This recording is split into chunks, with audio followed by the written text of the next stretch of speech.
مریم نے کہا میں اللہ کی پناہ مانگتی ہوں تم سے اگر تم اللہ سے ڈرنے والے ہو۔ فرشتے نے کہا کہ میں تو تمہارے رب کا بھیجا ہوا ہوں، اس لیے آیا ہوں کہ تم کو ایک لڑکا عطا کروں۔ مریم نے کہا میرے یہاں لڑکا کیسے ہوگا جبکہ مجھے کسی بشر نے چھوا تک نہیں اور میں بدکار بھی نہیں ہوں۔ فرشتے نے کہا کہ یوں ہی ہوگا، تمہارے رب نے فرمایا کہ یہ مجھے آسان ہے، ہم اس کو اسی طرح پیدا کریں گے تاکہ لوگوں کے پاس اس کو اپنی نشانی اور ذریعہ رحمت بنائے، اور یہ کام مقرر ہو چکا ہے۔ پھر وہ اس بچے کے ساتھ حاملہ ہو گئی اور اس حمل کو لے کر ایک دور کی جگہ چلی گئی۔ پھر درد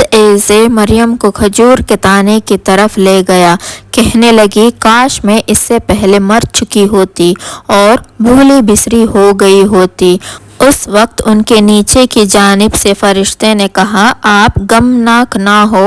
تمہارے رب نے تمہارے نیچے ایک چشمہ جاری کر دیا ہے، اور کھجور کے تانے کو پکڑ کر اپنے طرف ہلاؤ، تم پر تازہ تازہ کھجوریں جھڑ پڑیں گے، تو تم کھاؤ اور پیو اور آنکھیں ٹھنڈی کرو۔ اگر تم کسی آدمی کو دیکھو تو یہ کہنا کہ میں نے اللہ کے لیے روزے کی منت مانی ہے، تو آج میں کسی آدمی سے بات نہ کروں گی۔ پھر وہ اس بچے کو اٹھا کر اپنی قوم کے پاس لے آئی۔ وہ کہنے لگے اے مریم تو نے یہ برا کام کیا، اے ہارون کی بہن، نہ تو تیرا باپ بد اتوار تھا اور نہ ہی تیری ماں بددار تھی۔ تو مریم نے بچے کی طرف اشارہ کیا تو وہ بھلے ہم اس سے کہ گود کا بچہ ہے کیوں کر بات کریں۔ بچے نے کہا میں اللہ کا بندہ ہوں، اس نے مجھے کتاب دی ہے اور نبی بنایا ہے اور مجھے برکت والا بنایا ہے،